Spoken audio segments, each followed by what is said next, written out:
A lot of you longtime followers of mine know my history with Janus Motorcycles. Back in 2019, when I first checked out their bikes, I had a very mixed reception of their 250 lineup.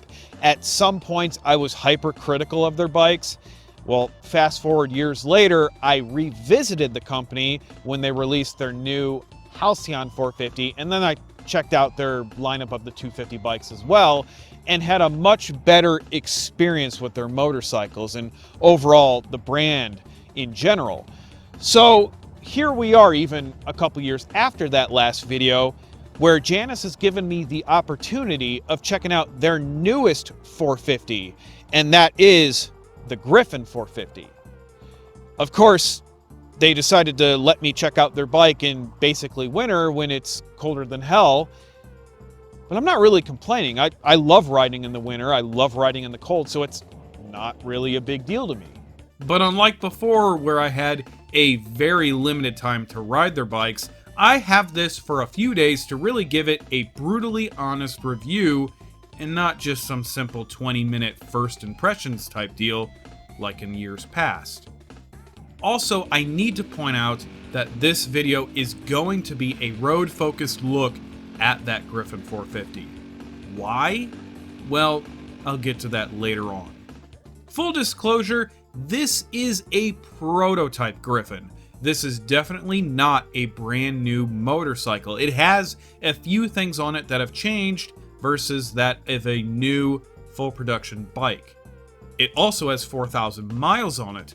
Hard miles as well. I believe a majority of this bike's life has mostly been on the trails and or more off-road situations with very little road use. It's been dumped a few times, it's been in storms, heavy mud and dirt.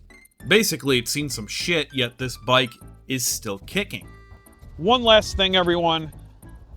I am not being paid for this video. I do not work for Janus. I am not sponsored by Janus. In fact, to be brutally honest, I work for a Triumph dealership. So everything that is going to come out of my mouth, my experiences, this entirety of this review is reflecting of my own opinions and has nothing to do with anyone else. Because at the end of the day, credibility is everything, and I want to be as unbiased as humanly possible, because any sponsored reviews, any paid reviews always leave that questionability of, is this real or is this just a load of bullshit? And that's just not me. Okay, so with that said, let's delve into the look of this Gryffin 450. Style is obviously similar to the 250 Gryffin, and same goes really with the looks between the 250 and the 450 Halcyon. Of course, there are obvious major differences between the 250 and 450 models. The 450 Gryffin has a larger 21-inch front wheel instead of the 250's 18-inch. The 450 has a 1-inch shorter seat height. It has Brembo brakes on both the front and the rear, and obviously, of course, a bigger engine producing double the horsepower of that 250. Visually, I've always loved the look of the Janus bikes. I've said this for years now, I think they make a fantastic looking motorcycle. The Gryffin has this kind of steampunk industrial scrambler look to it, and I dig it. That industrial look is even more personified when you look closer. The handguards, the heat shield, even the side covers. Some people hate the looks of these bikes, and you know what, that's cool. Thankfully, we all have that right to having opinions. If everyone thought exactly the same, the world would be a very boring and soulless place to live, so I have no problems with anyone disliking really anything. In fact, that's a good thing. So, a couple things that are different on a production bike are the instrument clusters. The new ones are a single pod unit offering both a speedometer and a tach. That sucks to me because I'm a sucker for twin pods. This one has twin pods, and I think that just really fits the look. I don't know why they changed it, but I wish they had not. Anyway, this exhaust is also different, and it has crash bars, which are not a production thing. The front end geometry is slightly altered, as well as a few other things I'm sure I'm missing. And if so, I'm just going to screenshot the email that further goes into the changes from prototype to full production, just to make sure I'm not misquoting or misinforming anyone. Body positioning is upright, mid controls, as you would expect for a bike like this. It is on the taller side. I'm 5'10", usually, and I tiptoe on this, but if I'm just kind of like stopping, I always drop on one leg. It's not an issue, but those of you who may be on the shorter side of the spectrum might have difficulties with a bike with this seat height. Controls, all the ergonomics of everything here, super easy. Everything is so easily accessible. There's no switches or anything on here that leaves you wondering, what is this for? What is the purpose of it? It's all straightforward and easy to understand. We've talked about the looks. Now, more importantly, let's talk about the engine and the power of the bike. So the engine is derived from a Honda XR400 Enduro. It's essentially a copy that is made by SWM that Janus then modifies to fit their bikes. No, it's not a situation where they're just drop shipping an engine, throwing it on the frame, calling it good. That's not what's happening. SWM has been around for some time now. They were founded in 1971 and eventually went under in the mid-80s, to then be picked up in 2014 by the Chinese transportation giant known as Shinrei. Maki, who led design at Husqvarna, Aprilia, and a couple others I believe, revived SWM, focusing on several off-road and enduro models from 125cc to 650cc engines, but they did also include a small line of 445cc street bikes, like for example, the Silver Vase. This is the bike that the people over at Janus tested and ultimately decided fit the bill for their engines in their 450 Janus lineup. And if you want more info on the engine in particular, Janus has put out a couple blog posts about it, and I will link those in the description. Look, people shit on the whole idea of Chinese engines, but realistically, Janus is in no position to develop, test, and manufacture small displacement engines of their own. There is no one, at least to my knowledge, even making small displacement American-made motorcycle engines. And the idea of getting with Honda, Yamaha, or Suzuki on licensing an engine to be used on a Janus straight from the factory is more than likely never ever going to happen. As a company, you can't just buy a Yamaha SR400 engine and slap it on your production bikes to then sell to a consumer. There's so much more that goes on behind the scenes, and ultimately, even if Janus was going to do that and have everything 100% legal, licensed, and ready to go, I guarantee the cost of the bikes would further skyrocket thousands upon thousands of dollars, and then you're just going to hear more people complain, more than they already do, about the price of the bikes. It's a no-win situation. By the way, before I even touch on the engine further, I have to talk about the pricing. This is not a cheap bike. Even the most basic Janus 250 model is expensive for what it is. This 450 Gryffin, with the most base setup, is $13,000. Thankfully, they don't have dealer fees, but even after taxes, depending on where you live, is basically a $14,000+ motorcycle out the door. That is a ton of money for a 450cc bike. Doesn't matter where the engine comes from, because in reality, you can get a brand new Bonneville T100 for about that same price, or even a couple Royal Enfields, even 2 Triumph Speed 400s, maybe even Scrambler 400s if you go to a halfway decent dealership. And even in some cases, a brand new Indian or Harley motorcycle. That is really the giant elephant in the room. I know I'm beating a dead horse with this, but we have to consider that pricing alone is definitely going to kill a lot of people's interest, and realistically, you cannot blame these people considering we're borderline in the middle of a recession. But outside of that, what do I personally think about the engine? Honestly, I have mixed feelings about it, and I'll tell you why.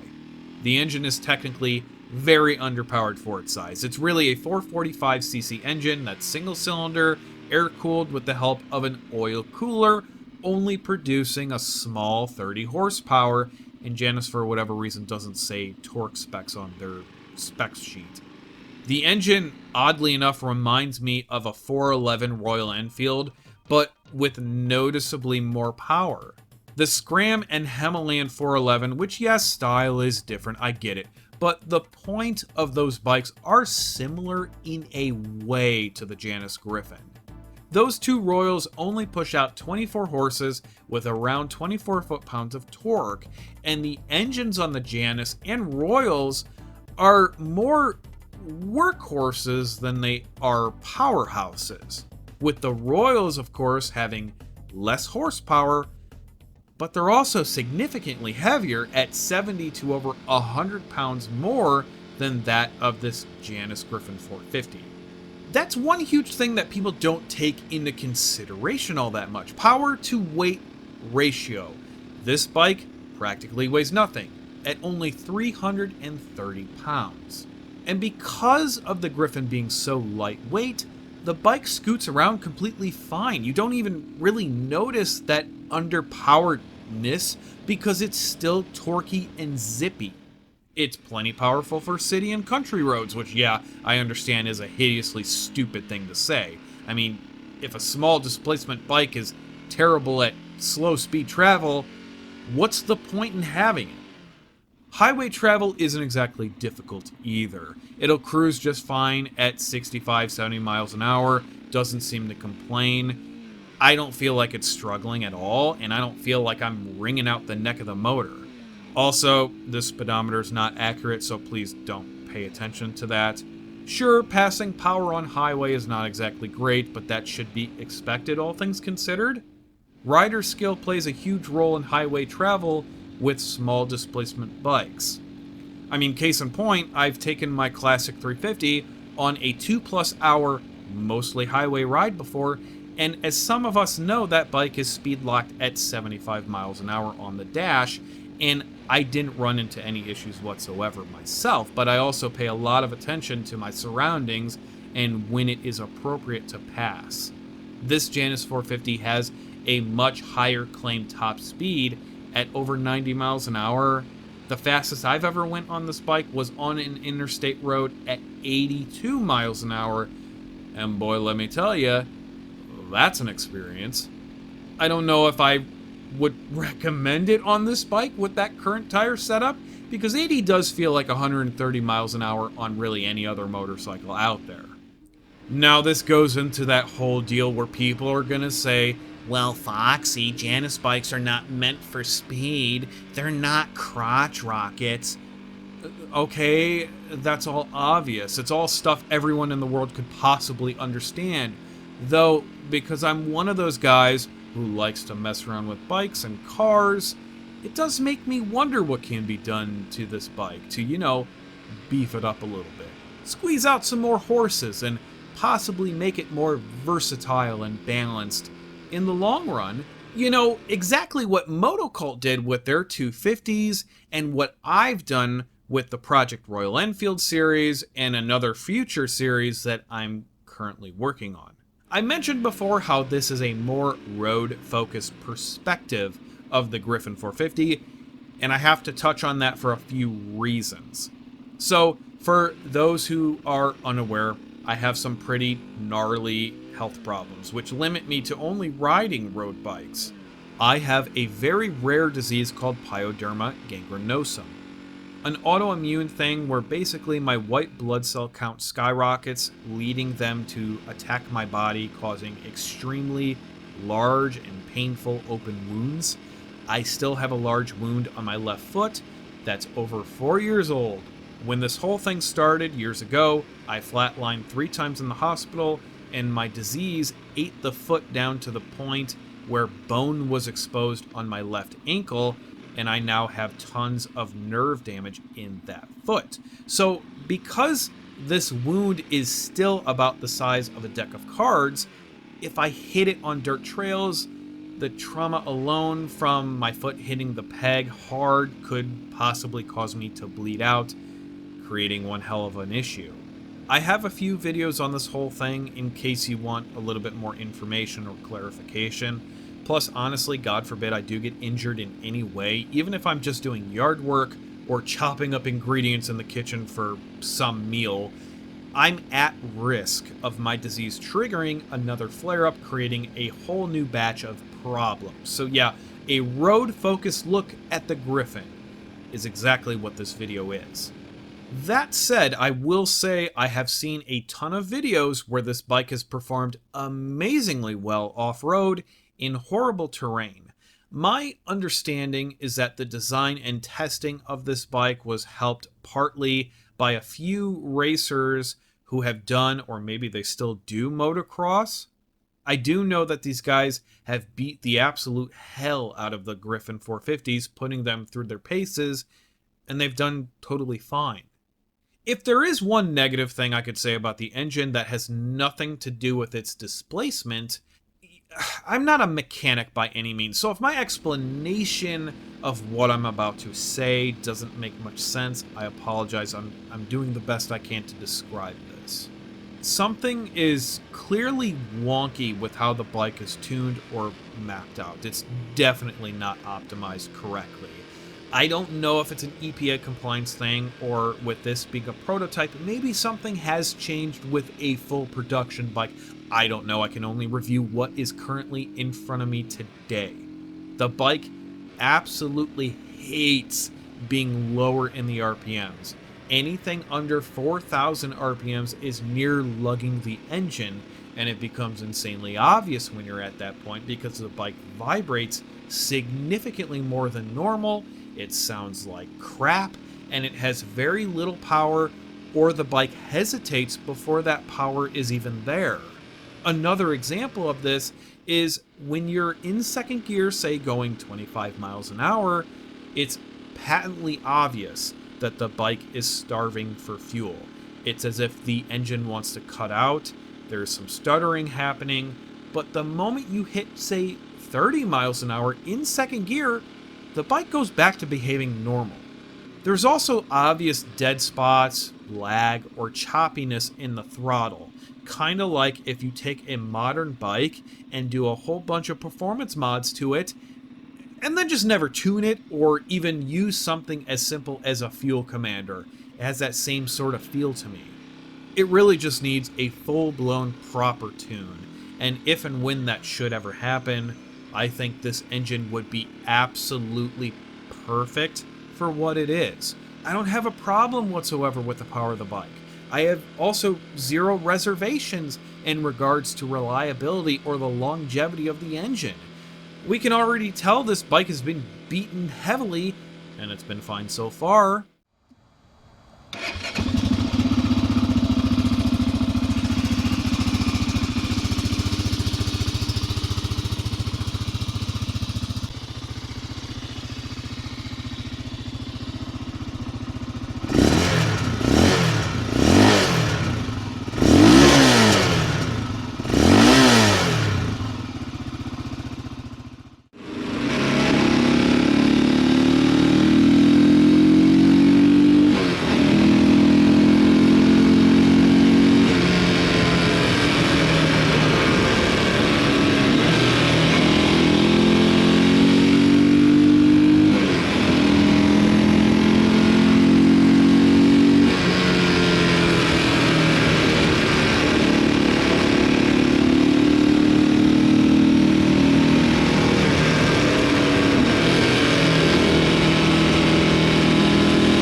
The 450 has a 5-speed transmission, utilizing a typical wet multiplate clutch.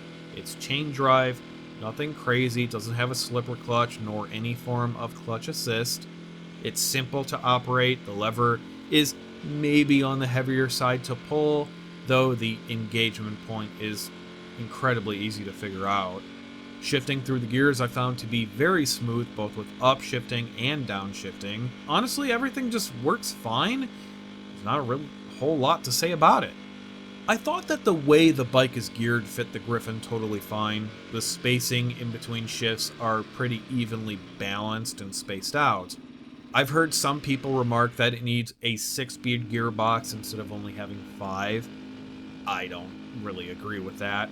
It doesn't really scream until you hit 75 plus miles an hour, and I highly doubt a lot of people are going to be going that fast on a bike like this anyway. With that, let's shift focus to the handling. Let's immediately address a comment I made in that first impression video years back. The biggest flaw I had with the 250 Gryffin is that at higher speeds the bike becomes hyper twitchy to the point even just the slightest movement would result in front end wandering. Not a death wobble by any means, but still enough to raise the hair on the back of my neck. When I asked Richard, the CEO, about it, he had told me that it's just a characteristic of the bike, and it's twitchy by nature, but nothing to worry about. Problem for me is, because I wasn't expecting this to happen, and I will directly quote myself, I nearly pissed straight up in the air. It freaked me out slightly because a long time ago I had a tank slapper experience off of a 1990s Suzuki Intruder while I was on the highway. Now, a lot of people attribute this floaty front-end wandering to the geometry of the bike, but then a good friend of mine who only rides dual sports and enduros made an interesting comment that I never considered until now. He told me, well, Foxy, you know, it's not uncommon for a lightweight motorcycle with knobby tires to have this sort of weird handling characteristics when traveling on regular paved roads, no matter what speed. When he asked me if I had those same issues with the Motocult 250 Halcyon, I said no. No problems at all, even going 70 plus miles an hour. I never had any wandering, never had any sketchiness that I could report. He told me that, yeah, the geometry of the bike maybe doesn't help, but you'd be surprised at how much tires play a key role in handling on lightweight bikes like this. And I trust this guy's opinion since he's traveled all over the world on various dual sports. Regardless, the question that has been on my mind from the get-go is, does this 450 Gryffin have that same hyper twitchiness that the 250 has, to the point where I'm going higher speeds and there's a little bit of wandering coming from the front end? The answer is no, not really. Yeah, I mean, it's a twitchy bike, all things considered. All the Janus bikes have that twitchy handling in common. Comes with the territory of it being a featherweight motorcycle. But unlike before with my experience with that Gryffin 250, I didn't feel uncomfortable with the handling of the bike at any point outside of that 80 plus mile an hour experience. Still, I never had any sort of unintentional wobble or wandering from the front end. The bike does handle different than I'm accustomed to simply because of it having the dual sport tires. Really though, I felt more weirdness in the handling at, say, low speeds, 10, 25 miles an hour, than I ever did once I really got going. But again, I think that's more of a tire thing than anything to do with the bike itself. When I get to, say, highway speeds of 55 or 65 miles an hour, the handling does get more twitchy, of course, but never to the point where I felt like I wasn't in control of the bike. Intentionally shimmying the front end does give it a bit of wander, which I fully expected, and it's more prevalent the faster you go, but it corrects itself quick enough to where I wasn't concerned that, oh my god, it's gonna all of a sudden spring out of control at any point. No, I never felt that. The actual suspension of this motorcycle is really what blew me away. The front end with its leading link fork are odd, and it takes getting used to if you've never been on a motorcycle with this setup before, which, let's face it, is probably most of us, but it's surprisingly great. Most of my experience with Janus is the Motocult Halcyon 250. It's the Janus motorcycle I have the most familiarity with, and the Janus bike that I've put the most miles on, I think at 1,300 plus miles. So I'm really accustomed to the arguably harsh handling of the hardtail Halcyon 250. This 450 suspension, oh my god, phenomenal in comparison. The day I filmed with me in front of the camera, I had been riding from 6 a.m. till 11 a.m. and had very little fatigue or soreness from the bike, all in like 20 to 45 degree weather. There was even a point where I hit a really terrible section in the road, or when I hit bad train tracks, and here I am bracing for impact thinking, oh god, this is gonna suck, only for me to end up going over those sections and thinking, oh, well, god, that wasn't bad at all. It started to turn into a game. I found myself purposely throwing the bike into more garbage sections in the road just to see if that suspension would ever get to a point where I said, oh yeah, that kind of sucked. But it never did. It never happened. You know, I do wish the seat had more padding on it, because every so often I do find myself having to readjust because the seat is a little bit more firm than I would like. But maybe this is just a prototype seat. Maybe the new bikes have more padding than this one does. I don't really know for myself. Also, in case anyone is wondering, yeah, this high pipe does get warm, but not like scorching hot or anything crazy. I guess if you're wearing short shorts in the dead of summer in Arizona, then yeah, that would suck, but also, why? Why do this? Don't do that. That's weird. Stop that. I mentioned vibrations before. This bike does have a buzziness to it that's typical for really any single cylinder, though the vibrations and buzz aren't really even bad until you push it either really high or low in the RPMs. When you're at that sweet spot, it's completely fine, and I have absolutely no problems with it. These bikes offer 0 rider aids, which I'm cool with. No ride modes, it doesn't have stability, traction control, lean assist, no fancy gadgetry or computers, not even ABS. It's a more minimalistic and offers more of a pure, no-frills motorcycle riding experience, heavily reliant on rider skill first and foremost, which is what I grew up with on an 88 Yamaha VMAX and an old, weird Canadian imported Yamaha Virago that I had no idea measured in kilometers until I got on the road wondering why everyone was flying around me. Some people like to argue that not having all these rider aids makes bikes like these more dangerous, or that this motorcycle in particular is super dangerous from the get-go. I just don't agree. Bikes are dangerous no matter what they have included or not included. A terrible rider doesn't all of a sudden become amazing if they get on a bike with all sorts of fancy rider aids and gadgets, like my wife's Speed 400 or my Thruxton RS. That's just simply not how it works. A motorcycle is as dangerous as the person that's on it. That's like going into a gun shop and asking the owner, hey buddy, what's the least dangerous shotgun you have? By the way, the brakes on these are really strong. They use Brimbos on the 450s, and man, there is some serious stopping power behind them. I hope they eventually upgrade the 250s by also having Brimbos, if that's possible. Might be overkill on the 250s, but I've never once heard anyone complain about having better brakes. Outside of my complaints with the way the bike is tuned, here are a couple other things I just really didn't care for about this bike. First and foremost, the fuel capacity on this is not good. In fact, it's about the same as a Honda CRF 300. The bike only holds 2.2 gallons in the tank. So unless you have one of those jerry cans strapped to the bike or another way to carry fuel, this is not something you are going to take on long distances without making several stops to the gas station. Mile per gallon, I really hate talking about because it differs wildly depending on the rider. I've heard claims of 70 mile per gallon to as low as 45.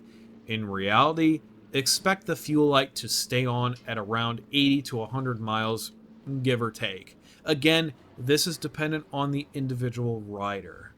What does raise an eyebrow, and I've heard complaints about this before from people I have physically encountered, and I happen to agree with them, is that these bikes come with Shinko tires on them standard. Now, nothing against people who like the brand, but they are a budget tire, and typically they do not have a fantastic longevity. Janus does offer the option to throw in Dunlop knobbies, but I'm slightly confused. Why don't they offer something more premium, like the Pirelli Scorpion MT90s? They make these tires in the sizes that should fit the wheels on this bike. And bonus is that they're more road-focused dual sport tires, being 70/30s. Even IRC, which I significantly like more than Shinko, makes GP110, an 80/20 tire that should also fit these wheels totally fine. Why not give the customers an option during the customization process? The last real complaint I have is the headlamp. It is just terrible for night riding. The pattern on the low beam is fine for the most part, but it just doesn't throw it as far as I would like, nor is it anywhere near as bright enough. Even when adjusting the headlamp, it just doesn't get to a point of being perfect. The high beam for me is just completely useless. It just throws the light in a complete bizarre fashion. I don't know why anyone would use the high beam. What purpose does it serve? It's just not something I would ever want to take at night, at least without changing the bulb to something stronger or changing out that headlamp entirely. So yeah, that's my hundreds of miles worth of street experience with this Gryffin 450. Of course, it goes without saying that this is a bizarre motorcycle. It is definitely different than anything you're probably going to see on the road, and it is not for everyone. It's going to serve a very niche audience, and as we all know, the bike is very expensive. A lot of people aren't going to understand why someone would ever want this, and honestly, within that first 100 miles, I kind of felt the same thing.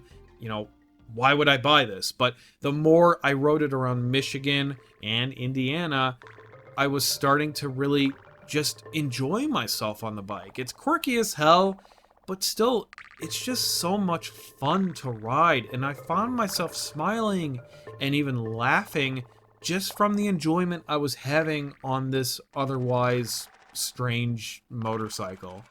I will tell you this, I like the 450 Gryffin significantly more than the 250, personally. I don't really know if I like the 450 Gryffin more than the Halcyon, just with my little experience I had with the 450 model. Maybe Janus will let me check out the Halcyon 450 again for a video? Who knows? I don't know. Ultimately, the question here is, can I see myself buying this particular motorcycle? And the answer is, really, I don't know, because if I did, I would never buy this for its intended purposes. I would never buy this motorcycle to be used as a dual sport bike because I would be afraid of dropping it, potentially damaging it, and just being really upset with that fact. When I could go out there on Marketplace or anywhere secondhand and buy one for that intended purposes of just using and abusing it off-road. This is just an artistic showpiece. I don't want to ruin it. My biggest complaint in regards to the whole tune thing, it doesn't totally destroy the bike for me, but it would heavily sway me in the future if someone did come out with a tune to better optimize the performance of the bike. That would possibly seal the deal for me. So that's enough for today, everyone. I want to thank Janus for giving me the opportunity to take this bike out for an extended period of time. I'm sure you'll see more content from me in the future with some Janus bike of some kind. Like I said, maybe they'll let me take out the 450 Halcyon. Who knows?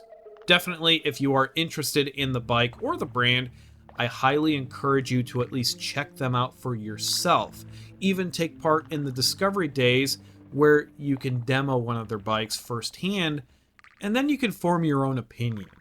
Anyway, thank you guys so much for watching. Since this is being released in late November or maybe even early December, I hope everyone has a great Christmas, Hanukkah, Kwanzaa, or whatever else you celebrate this time of year.